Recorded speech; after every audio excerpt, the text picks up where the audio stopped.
Imagine standing in the shadows of a grand ballroom, watching your billionaire father hand a $50 million empire to your younger sister, while you are wearing a cheap clearance rack dress. My name is Harper. For 25 years, the Sterling family treated me like a broken toy because of my severe ADHD and dyscalculia, while my sister Vanessa was groomed for greatness with Ivy League degrees and trust funds. I was hidden away like a shameful secret. But tonight, as the elite of Chicago clapped for her, I felt a heavy, wax-sealed envelope pressing against my ribs. What my arrogant father and picture-perfect sister did not realize was that Grandma Beatrice had been watching their cruelty for decades. She saw how they mocked my learning struggles at Thanksgiving dinners and deliberately excluded me from every family photograph. She noticed when they paid me minimum wage to scrub floors at our flagship hotel, while Vanessa was handed a six-figure executive job on day one. Grandma saw the absolute rot hiding behind their designer suits, and before she passed away, she left me a weapon that would turn their glamorous world into absolute ash. The Sterlings were the ultimate Chicago real estate royalty. My father, Richard Sterling, paraded around as the genius CEO of Sterling Hospitality, a luxury hotel chain that my grandmother had actually built from a single motel back in the 70s. By the time I turned 28, the company was pulling in over $100 million annually. But Richard did not build that empire. He simply inherited the throne and claimed all the glory. He valued cutthroat corporate tactics and prestigious degrees over basic human decency, turning our home into a toxic corporate battlefield. My childhood was a relentless nightmare of tutors and crushing disappointment. Numbers on a page looked like a scrambled, chaotic mess to me. Instead of getting me proper support, my mother, Caroline, just sighed and called me her little tragedy. By the time I was 15, they shipped me off to a strict disciplinary boarding school, hoping to fix my supposedly broken brain. I was utterly isolated and convinced I was worthless, but I learned to survive by analyzing people. I could not read a spreadsheet, but I could read a room, spotting lies and hidden agendas in an instant. Grandma Beatrice was the only beacon of light in my dark world. Every Sunday, I would sneak away to her penthouse overlooking Lake Michigan. She never forced me to look at confusing ledgers. Instead, she taught me the business through stories, blueprints, and human behavior. Harper, she would say, her fragile hands gripping mine, you might not calculate margins quickly, but you see the true motives of people. That is not a defect, my brave girl. That is an absolute superpower. She was secretly training me, preparing me for a war I didn't even know was coming my way. The catalyst for my ultimate revenge happened 5 years ago during our annual Christmas gala. The house was overflowing with wealthy investors, politicians, and socialites. My father stood at the head of the long mahogany table and proudly announced Vanessa's acceptance to Harvard Business School. The room erupted in deafening applause. Then Richard looked directly at me, laughed mockingly, and said, "And Harper is finally managing not to burn the toast." The entire room roared with laughter at my expense. Vanessa smirked. My mother sipped her champagne and looked away. I sat there frozen, fighting back a wave of humiliating tears as the elites mocked my existence. But under the table, Grandma Beatrice grabbed my hand. Her grip was startlingly fierce. When I looked up at her, I saw a burning, protective rage in her eyes, directed entirely at her own son. She remained completely silent that night, letting Richard dig his own grave. But 3 short months later, she summoned me to her private study and handed me a heavy, ornate wooden lockbox. "Keep this safe, Harper," she whispered intently. "When the wolf finally bites, you open this box." After barely scraping through a state college degree, I begged my father for a chance to work at Sterling Hospitality. I desperately wanted to prove I belonged in the family legacy. Richard scoffed, but eventually hired me as a lowly janitorial supervisor, paying me a pathetic $35,000 a year. In stark contrast, Vanessa was immediately appointed as the vice president of acquisitions, complete with a massive salary in a sleek company Porsche. I was officially banned from the executive floors, forced to clean up the messes of people who could not even remember my name. But working in the shadows gave me an incredible advantage. They treated me like the invisible help, meaning they spoke freely around me, while emptying emptying trash cans outside boardrooms, my unique mind started connecting dots. I memorized which executives were having affairs, which contractors were receiving illegal kickbacks, and how much company money Richard was secretly siphoning into offshore accounts. My so-called learning disability had trained my brain to recognize complex behavioral patterns. I was silently mapping the entire corrupt anatomy of my father's empire. Before Grandma Beatrice passed away from heart failure, I sat by her hospital bed for weeks. The rest of the family was too busy attending charity galas to visit her. During her final lucid moments, she grabbed my arm with shocking strength. "Your father measures a person's worth by their resume, Harper. I measure it by their soul. Do not let them crush your spirit. When Richard finally tries to completely erase you from the picture, use the key." Those were her final words to me. For 3 long years, that mysterious wooden box gathered dust in the back of my tiny closet. Then came the devastating Tuesday afternoon that changed my destiny forever. An email popped into my inbox from corporate HR with a chilling subject line: position elimination. The cold, automated message stated my job was being terminated effective immediately to streamline operations. I later overheard Richard and Vanessa laughing in his corner office. "We cannot have the future CEO's sister plunging toilets," Vanessa giggled maliciously. "Give the little freak a tiny severance and ban her from the building." They were not just firing me, they were throwing me away. I stood in the dusty supply closet, clutching my termination slip as a profound realization washed over me. My rent for a tiny studio apartment was overdue. I had 0 savings and no safety net. If I quietly accepted this disgusting treatment, I would spend the rest of my miserable life as the Sterling family's greatest failure. But it was not because I lacked talent or intelligence. It was because they had maliciously starved me of every opportunity. My sadness instantly evaporated, completely replaced by a freezing, calculated rage. Tomorrow was Vanessa's promotion gala. The grand ballroom of the Sterling Plaza Hotel was dripping with unimaginable opulence. 400 of Chicago's most powerful elites mingled under massive crystal chandeliers, sipping vintage champagne. I stood near the kitchen doors, wearing a cheap borrowed dress that made me feel entirely out of place. My mother, Caroline, spotted me instantly. She marched over, her nose wrinkled in absolute disgust. "Why are you lingering here like a stray dog, Harper?" she hissed quietly. "Go sit at table 42 by the restrooms. Do not dare breathe a word and ruin Vanessa's night." I retreated to the darkest corner of the room, sitting with distant, snobby cousins who actively ignored me. At exactly 9 o'clock, the jazz band stopped playing and a bright spotlight hit the main stage. My father strutted to the microphone, raising his crystal glass with a sickeningly arrogant grin. He spent 20 agonizing minutes praising Vanessa's Ivy League brilliance and her ruthless business acumen. Every single compliment he gave her felt like a deliberate, twisted dagger aimed directly at my chest. Then his booming voice dropped to a dramatic, serious whisper. "Ladies and gentlemen," Richard announced proudly, "tonight I am not just celebrating my perfect daughter. I am officially naming Vanessa as my sole successor.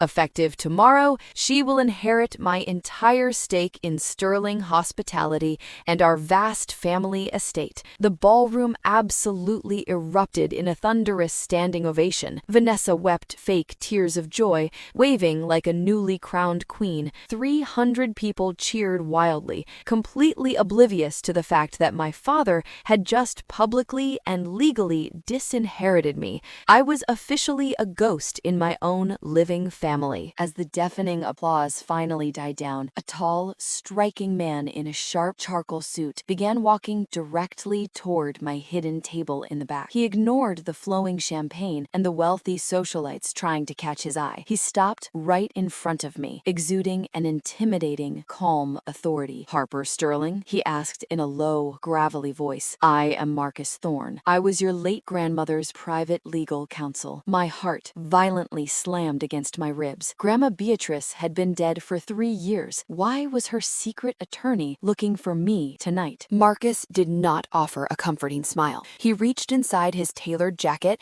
and produced a thick cream-colored envelope sealed with dark red wax. "Your grandmother gave me extraordinarily specific instructions, he murmured so only I could hear. I was legally bound to hand you this exact document on the very night your father officially disinherited you. I stared blankly at the heavy envelope, my hands shaking uncontrollably as I reached out to take it. "What is it?" I choked out. Marcus leaned in closer. "It is her true last will and testament, the one they do not know about." Before I could fully process the gravity of his words, Marcus slipped a premium embossed business card onto the table. "Beatrice instructed me to tell you that the wolf has finally bitten," he said softly, "but you must act immediately, Harper. There is a strict, legally binding 72-hour clause attached to this document. If you do not officially invoke your inherited rights and demand an emergency board meeting by Friday at midnight, everything inside this envelope permanently burns to ashes." He turned and vanished into the crowded room, leaving me completely stunned. I blindly pushed my way through the heavy kitchen doors, desperate to escape the suffocating ballroom. Hiding in a damp, dimly lit service hallway, I violently ripped open the red wax seal. Inside were 4 pages of incredibly dense legal jargon. Though my brain usually scrambled texts, I forced myself to read every single word with laser focus. My eyes immediately locked on to a highlighted paragraph in the middle of page 2. "To my resilient granddaughter, Harper Sterling, I hereby bequeath 51% of all voting shares in the Sterling Hospitality Corporation." 51%. Controlling interest. The well boldly continued, explicitly dragging my father's name through the mud. This transfer is made with absolute knowledge of Richard's malicious treatment of Harper. She was never broken. She was deliberately starved of love and support. I absolutely refuse to let my arrogant son's prejudice destroy the empire I built with my own hands. A ragged sob violently tore from my throat as I slid down the cold tile wall. Grandma Beatrice had legally handed me the entire company.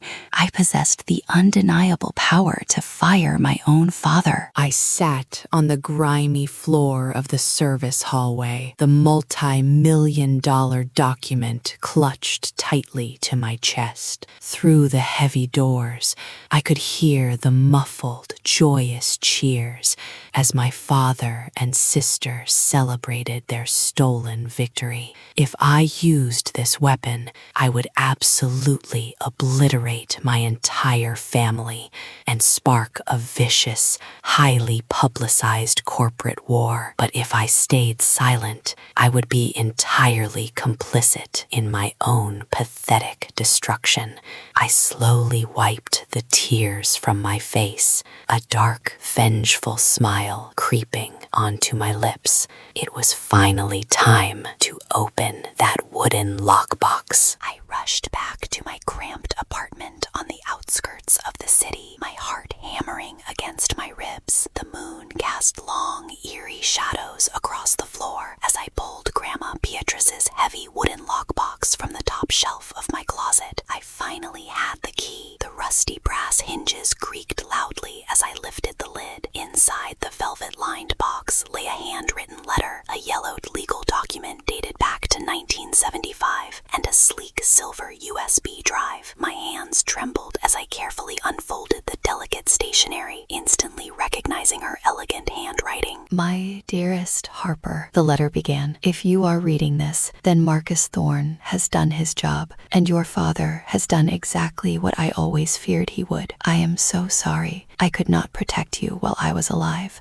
but I can severely punish them now. The enclosed document is the original foundational agreement of Sterling Hospitality. It legally establishes that my founding shares carry permanent, non-dilutable voting rights. Richard never knew this clause existed. A massive lump formed in my throat. She had strategically rigged the game from beyond the grave." The letter continued to explain the contents of the silver USB drive.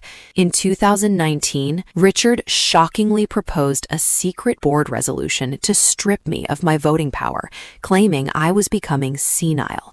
The absolute truth was that I refused to let him fire loyal employees to boost his profit margins. He desperately wanted total control. I defeated his motion by a single vote, and I never forgave his monstrous greed. The drive contains the official recording of that twisted betrayal. Use this weapon wisely, Harper, not for petty revenge, but for pure justice. I immediately plugged the drive into my battered laptop. The audio file was explicitly labeled as a restricted executive session. When I clicked play, my father's arrogant, booming voice filled my tiny bedroom. I heard Richard maliciously arguing that his own mother was entirely unfit to lead, calling her an outdated relic who lacked the killer instinct required for modern corporate warfare. He was actively plotting to backstab the woman who gave him absolutely everything. Hearing the undeniable proof of his treachery completely solidified my resolve. The gloves were off. At exactly 8 in the morning, I dialed the personal number of Vivian Carmichael. She was a legendary Chicago real estate tycoon and Grandma Beatrice's oldest, most trusted friend on the corporate board. She answered on the second ring with a sharp, no-nonsense tone. Harper Sterling, I have been waiting 3 damn years for this specific phone call. My breath hitched. Then you know exactly what I hold in my hands, Vivian. I know you have the nuclear codes, kid, she tackled darkly. Now tell me, are you finally ready to blow Richard's little pathetic kingdom to dust? I explained the strict 72-hour deadline attached to the will. Vivian's tone instantly shifted into fierce, militant focus. To force an emergency corporate board meeting, we need 3 official directors to sign a binding petition. I am one. I know exactly who the other 2 will be. Your father's autocratic, bullying management style has secretly alienated half the boardroom. They are absolutely terrified of him, but they are utterly desperate for a regime change. I will draft the legal paperwork immediately. Do not breathe a word of this to anyone, Harper. Thursday morning, I walked into the Sterling corporate tower for my usual maintenance shift, pushing my heavy cleaning cart as if my entire world had not shifted on its axis. I kept my head down, scrubbing the marble lobby floors, while heavily dressed executives marched past me like I was completely invisible. Every single time the elevator dinged, my stomach violently tied itself into sickening knots. I was terrified that Richard had already discovered our secret maneuver, but by noon, absolutely nothing had happened. They were all completely oblivious to the incoming storm. The deafening silence broke at precisely 3 o'clock in the afternoon. I was emptying the shredder bins outside my father's executive suite when I heard a violent, explosive smash. Richard had hurled his heavy crystal whiskey decanter directly at his office wall. Shards of glass rained down on the carpet. "What the hell do you mean Vivian filed an emergency petition?" he roared into his phone, his face turning an ugly shade of purple. Vanessa came sprinting down the hallway, her designer heels pricking frantically against the floor. The panic in her eyes was beautiful. Before I could quickly slip away into the shadows, Vanessa spotted me hovering near the doorway. She aggressively grabbed my shoulder, her perfectly manicured nails digging painfully into my skin. "Did you have something to do with this, Harper? Did you run crying to Vivian about losing your pathetic little job?" I maintained a perfectly blank expression, channeling years of forced submission. "I have absolutely no idea what you are talking about, Vanessa. I just came up here to replace the trash liners." She scoffed with pure disgust, violently shoving me completely aside. I lingered near the cracked door, silently listening as Richard desperately tried to calm his frantic daughter. "Do not worry about Vivian's ridiculous little stunt," he growled dismissively. "She is just an old bat trying to flex her muscles before retirement. We will simply squash whatever pathetic grievance she brings up tomorrow morning. And as for Harper, look at her, Vanessa. The girl can barely read a damn restaurant menu. She is entirely incapable of orchestrating any kind of corporate coup." I smiled a dark, chilling smile. Their arrogance was their fatal flaw. That night, I did not sleep a single wink. I sat at my tiny kitchen table, methodically preparing for the absolute bloodbath ahead. I printed 4 crisp copies of Grandma Beatrice's secret will. I triple-checked the audio files on the silver USB drive, ensuring the volume was perfectly adjusted. I laid out my outfit, a cheap tailored gray blazer I had meticulously scored from a local thrift shop. It wasn't Prada, but it was armor. Vivian sent me a brief encrypted text message right at midnight. "The petition is securely locked. 10 a.m. tomorrow. Bring the heavy artillery." Friday morning arrived with a harsh, biting Chicago wind. At 9:45, I stepped out of the elevator onto the restricted 60th floor of the Sterling Corporate Tower. The air up here smelled of expensive cologne and absolute power. I clutched a cheap leather portfolio tightly to my chest, my heart threatening to hammer its way right out of my ribcage. Two massive security guards stood directly in front of the massive, frosted glass boardroom doors. One of them immediately held up a thick, calloused hand as I approached,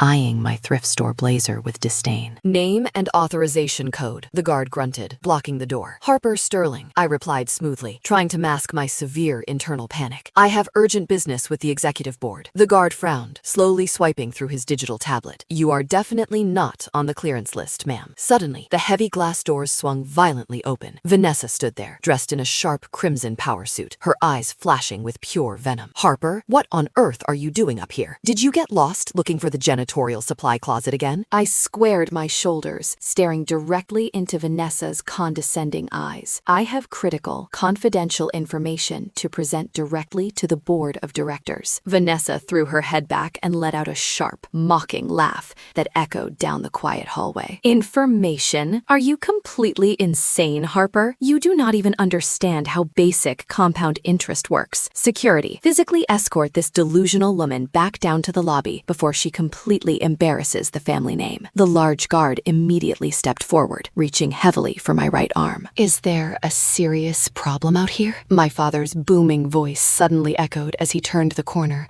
flanked by his two most loyal vice presidents. He looked at me with absolute, unfiltered disgust. "Get her out of here immediately," he barked at the guard. But before anyone could forcefully touch me, Vivian Carmichael appeared in the boardroom doorway. She adjusted her diamond spectacles and stared Richard down with absolute, freezing contempt. "She is my officially invited guest, Richard. Stand down instantly, or I will personally sue you for shareholder obstruction." Richard's jaw tightly clenched in pure, unadulterated fury. For a fleeting second, I genuinely thought he was going to violently explode right there in the hallway. But Vivian possessed far too much corporate leverage for him to openly defy her in public. "Fine," he spat viciously, his eyes promising severe retribution. "Let the little idiot humiliate herself." I followed Vivian into the expansive boardroom. A massive, oval table made of polished mahogany dominated the space. 14 powerful board members sat quietly, staring at me like I was a bizarre, unexpected circus act. Richard aggressively claimed the large leather chair at the absolute head of the table,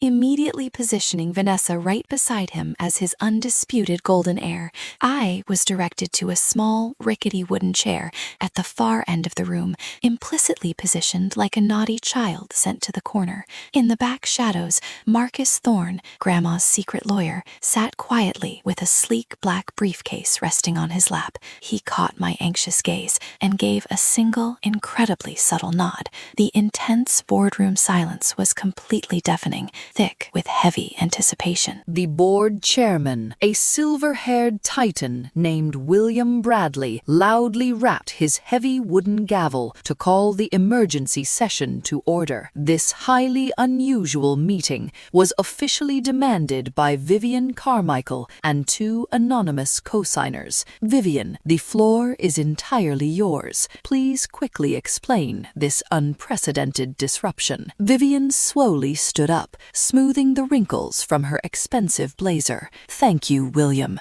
I will be incredibly brief. The critical matter at hand concerns a deeply buried document that permanently alters the fundamental ownership of this company." Vivian dramatically turned and pointed her finger directly at me. "I officially yield the remainder of my time to Miss Harper Sterling." The entire room collectively gasped. All 14 heads sharply snapped in my direction. Vanessa visibly rolled her eyes, scoffing loudly, while Richard aggressively leaned back in his chair, crossing his arms with theatrical boredom. I slowly stood up, my legs trembling slightly beneath the table. I tightly gripped the edges of the mahogany wood to aggressively steady myself. This was it. There was absolutely no turning back from this moment. "Thank you, Vivian, and thank you to the corporate board for granting me this platform," I began, my voice remarkably remarkably calm despite the absolute hurricane raging inside my chest. What I am about to officially present will undoubtedly shock many of you in this room. I humbly ask only that you carefully review the undeniable physical evidence before reaching any premature conclusions. Richard let out a loud, highly exaggerated groan. He abruptly slammed his hand against the table, instantly cutting me off. "William, we are not sitting here to entertain a disgruntled janitor's tantrums." Richard stood up, buttoning his custom Italian suit jacket with deliberate, insulting slowness. "I absolutely must provide crucial context to this board," he announced smoothly, using that fake, patronizing tone he reserved for difficult clients. "Harper is my daughter, and I love her, but she suffers from severe cognitive deficits. She completely lacks the mental capacity to comprehend basic financial structures. She is clearly acting out because I recently promoted Vanessa. This is nothing more than pathetic sibling jealousy manifesting as a desperate plea for attention today." "That is quite enough, Richard," Chairman William Bradley barked loudly, his heavy gavel striking the wood. "Miss Sterling officially holds the floor, and she is legally entitled to finish her presentation." Richard slowly sank back into his leather chair, his eyes shooting pure daggers at me. Vanessa aggressively crossed her arms, violently shaking her head. I looked at my cruel father and spoiled sister, and suddenly my lifelong fear completely evaporated. I reached into my battered portfolio and pulled out the thick, wax-sealed envelope. "I am not here to discuss my fabricated cognitive issues," I stated loudly. "I am here to officially present the true last will and testament of Beatrice Sterling, legally notarized in 2019. The entire room seemingly stopped breathing. Richard's arrogant face instantly drained of all color, turning a sickly, ghost-like white. "That is entirely impossible," he sputtered wildly. "My mother's final will was drafted in 2015. I possess the exact original copy safely locked inside my vault." "You possess a severely outdated copy, Richard," I replied, keeping my voice completely clinical and flat. "Under Illinois state corporate and estate law, a subsequent valid will automatically revokes all prior documents." I smoothly slid the heavy document across the mahogany table directly toward the stunned chairman. "Mr. Thorne," I softly called out, gesturing toward the back shadows, "would you please step forward and officially verify the unquestionable legal authenticity of this specific document for the board?" Marcus Thorne confidently approached the table. "I served as Beatrice Sterling's private counsel for a decade. I personally witnessed the execution of this will, signed by 2 independent state notaries. It legally bequeaths 51% of all Sterling Hospitality voting shares directly to Harper." The room exploded into chaotic murmurs. Vanessa violently slammed her fists down. "This is an outrageous, pathetic forgery," she screamed desperately. "Harper is actively trying to illegally steal my rightful inheritance." Marcus fixed Vanessa with a terrifyingly cold stare. "I strongly advise you against making baseless accusations of corporate fraud, Miss Sterling. My firm's pristine reputation speaks for itself." Richard aggressively jumped to his feet, his face twisted in desperate rage. "This is entirely absurd," he shouted. "My mother was deathly ill and suffering from severe dementia. She was viciously manipulated by a disgruntled employee." I stared directly into my father's panicked eyes and slowly pulled the silver USB drive from my pocket. "Manipulated?" I echoed loudly, matching his fierce volume. "Perhaps you would like to thoroughly explain this terrifying evidence to the board, Richard." I plugged the silver drive into the boardroom's main console and pressed play. Instantly, my father's booming voice loudly echoed through the massive speakers. "Beatrice is 80 years old and completely senile," the recording blared. "I officially move to strip her voting rights immediately." The audio abruptly ended. The dead silence that followed was incredibly deafening. Richard's entire body violently shook as he stared at the speaker. "That was a highly classified private executive discussion," he stammered wildly, desperately grasping for any lifeline. "Grandma Beatrice secretly recorded it, exactly as was her legal right as the primary founder." I fired back flawlessly. Chairman Bradley aggressively snatched the thick will from the table, his expression shifting into something remarkably dangerous. "Ms. Sterling, please read the specific bequest aloud for the official record," he ordered. I took a deep, shaky breath and read the powerful words my grandmother had left behind. "To my brilliantly resilient granddaughter, Harper, I proudly bequeath 51% of my shares." I paused, letting the immense weight of those words sink in. This specific bequest is made with absolute knowledge of Richard's disgusting cruelty. Harper was deliberately excluded, viciously diminished, and aggressively denied every single opportunity, not due to a lack of ability, but due to a malicious lack of family support. Vanessa violently gasped, covering her mouth in pure, unadulterated shock. I stared straight into my father's terrified eyes and continued. "Harper is not broken. She was intentionally abandoned. I will absolutely not allow her pathetic father's prejudice to destroy this great company after my death." Richard slumped heavily in his chair. He foolishly marginalized Harper because she possessed the exact empathy he entirely lacks. I choose who leads this empire forward. I strongly choose Harper. Chairman Bradley slowly removed his thick reading glasses, his hands trembling slightly. "Marcus, can you swear on your absolute legal license that this document is fully binding?" "I absolutely can," Marcus replied fiercely. "As of this exact second, Harper Sterling is the undisputed majority shareholder of Sterling Hospitality." Vivian Carmichael smiled a remarkably dangerous, predatory smile. For the first time in 28 long years, my vicious father finally looked at me with pure, undeniable, paralyzing fear. "This proves absolutely nothing," Vanessa shrieked, her perfect manicured composure entirely shattering into millions of tiny pieces. "Even if that ridiculous document is valid, Harper has zero business experience. She scrubs the lobby floors. She is utterly incapable of running a massive global corporation." I stood tall, radiating an icy, untouchable calm that terrified them both. "I am absolutely not asking to become the CEO today, Vanessa," I clearly stated, addressing the entire room. "I am simply asking this board to look at the cold facts." Another board member quickly chimed in, demanding an immediate recess for their legal counsel to thoroughly verify everything. Chairman Bradley rapidly agreed, slamming his gavel down. The agonizing 15-minute break quickly stretched into a torturous 45 minutes. I sat completely isolated at the far end of the massive table. Richard and Vanessa huddled together in the dark corner, aggressively whispering and furiously dialing numbers on their phones.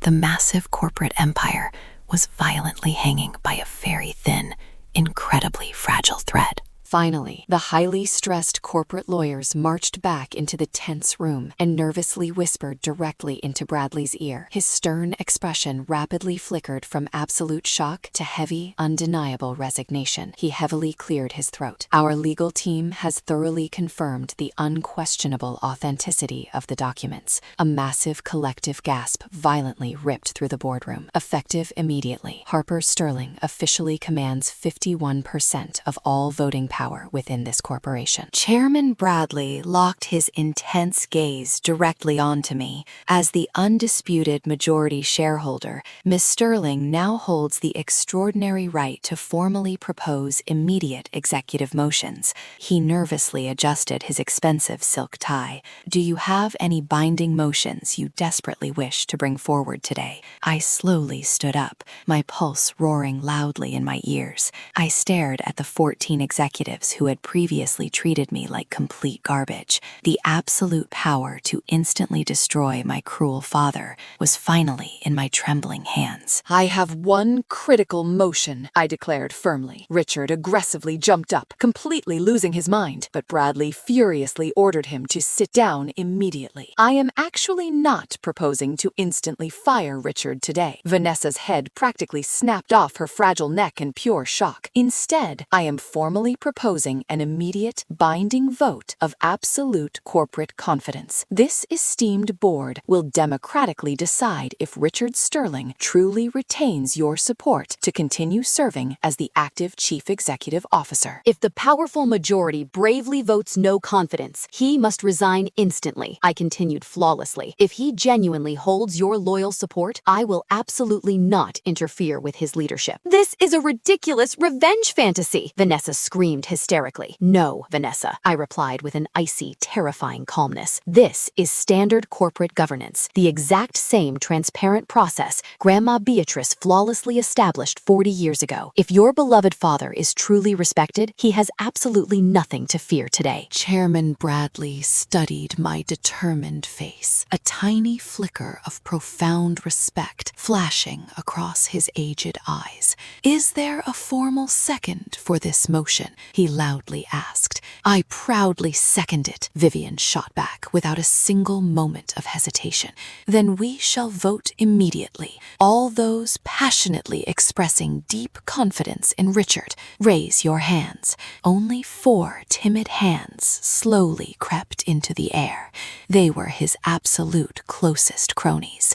The intense, suffocating silence in the room was heavier than solid, frozen concrete. All those expressing absolutely no confidence in our current CEO, Bradley commanded firmly. One by one, 9 confident hands aggressively shot up into the air. Richard's face crumbled into absolute, devastating horror. "The historic motion officially carries," the chairman loudly announced, his gavel striking the wood like a brutal executioner's heavy axe. "Mr. Sterling, the executive board has explicitly voted no confidence. You have precisely 30 days to immediately pack your luxurious office and formally tender your binding resignation." Richard Sterling sat completely paralyzed in his massive chair. He slowly turned his head and truly looked at me. For the first time in my entire agonizing life, I did not see his usual boiling rage or violent hatred. What I tragically saw was infinitely worse, pure, devastating recognition. He finally understood that he had severely underestimated the supposedly broken daughter so completely that it just cost him his entire glittering kingdom. He abruptly stood up and walked entirely out of the boardroom without uttering a single spoken word. "I know exactly what you guys are aggressively screaming at your screens right now. Why on earth didn't she just ruthlessly fire him on the spot? Why grant that toxic monster a tiny shred of corporate dignity? Because blind, fiery revenge is absolutely not the same thing as true justice. Because utterly destroying another human being does not miraculously heal the deep trauma they violently inflicted upon you. Grandma Beatrice did not raise me to be a cruel tyrant. She fiercely trained me to be remarkably fair and painfully strategic. If my chaotic journey resonates with your soul, make sure you furiously smash that like button and definitely subscribe to the channel right now, because this insane billion-dollar corporate roller coaster is absolutely not over yet. Not even close. The immediate, violent fallout from that boardroom earthquake completely shattered my family into pieces. My toxic mother desperately cornered me in the hallway, and Vanessa completely lost her mind. Stay incredibly tuned for part 4, where the real emotional bloodbath finally spills out into the open. Richard aggressively ambushed me in the private executive corridor exactly as the tense boardroom finally cleared out. My mother Caroline was standing frantically right beside him. Someone must have frantically texted her the shocking news during our agonizing recess. Her expensive makeup was entirely ruined by thick, dark mascara violently bleeding down her pale cheeks. "You absolutely vicious, scheming little brat," Richard roared at the top of his lungs, his face purple. Caroline immediately grabbed his arm in a complete panic. "Not out here, Richard. She just violently destroyed our entire family in front of 14 powerful people." I firmly stood my ground, staring them down. I did not destroy absolutely anything. I just presented the undeniable truth. Richard laughed with pure venom. "Your grandmother was maliciously manipulated," he spat. "Grandma Beatrice saw exactly who you truly are, Richard. That is exactly why she secretly wrote it. You lost your precious empire because you completely betrayed her," I shouted flawlessly. Caroline stepped forward, tears rapidly falling. "Harper, sweetie, please understand. We were desperately trying to protect you. You have always struggled so much. 25 years of enforced silence romance finally shattered completely. You did not ever protect me, Mother. You completely erased me from existence. I aggressively fired back, my voice echoing loudly off the cold marble walls. Every single holiday dinner where you worshipped Vanessa and pretended I was totally invisible wasn't protection. It was pure abandonment. Caroline completely collapsed into herself. I stared at them both with absolute, undeniable finality. I am officially done trying to desperately prove my worth to this pathetic family. Richard viciously grabbed my arm. This isn't over. I will contest that garbage will. I forcefully ripped my arm away from his grip. You will lose everything, Richard, because Grandma Beatrice brilliantly planned for every single contingency. I spat out fiercely. I turned my back on them and confidently marched straight toward the elevator. Behind me, I heard Caroline pleading desperately, "Harper, wait!" For the first time in my entire painful life, I absolutely did not need their permission to walk away. The shining silver elevator doors rapidly slid shut on my parents' completely devastated faces. I heavily leaned against the cold, brushed steel of the elevator car, finally allowing my shaking body to take a deep breath. The explosive adrenaline completely faded, leaving behind an incredibly profound, heavy grief. I had just permanently severed 28 years of secretly hoping they would eventually love me. That naive hope was entirely dead now, and I had killed it myself. By the time I finally reached the ground lobby, I wiped my tears and fixed my thrifted blazer. Marcus Thorne was patiently waiting by the lobby security desk. That was truly remarkable, he stated proudly. It was deeply necessary, I whispered. He fell perfectly into step right beside me. What exactly happens now, Harper? I stared out through the giant glass revolving doors. Now I go home and figure out my completely new life. I absolutely do not want to be the CEO of this massive empire. The cold Chicago wind intensely whipped through my long hair outside. I just want Grandma Beatrice's incredible company to be run by good people who genuinely care about it, not toxic dictators. Marcus slowly nodded. The board will absolutely want to deeply discuss transition plans with you soon. I know, but definitely not today. I forcefully pushed through the heavy door, letting the bright afternoon sun hit my tired face. Today, I just desperately needed to be plain old Harper, entirely free from my family's crushing, toxic expectations. The very next morning, Richard officially signed his binding resignation letter in total defeat. I was not there to witness his final miserable surrender. I simply received a formal corporate email directly from Chairman Bradley. The shocking email confirmed that my cruel father was stepping down entirely. The board officially appointed Bradley as the interim CEO, while they furiously hunted for a permanent replacement. The mighty Sterling King had been completely and publicly dethroned. Bradley's email also offered me an incredibly powerful new role,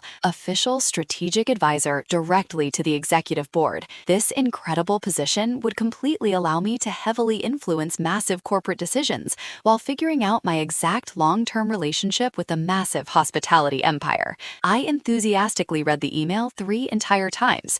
I quickly forwarded the entire document to Marcus Thorne, who immediately confirmed it was a remarkably fair, solid deal. That evening, a shocking all-staff email was blasted out to the entire company. It formally announced Richard's immediate departure and officially welcomed me as the undisputed majority shareholder. Suddenly, my buzzing phone absolutely exploded with desperate text messages.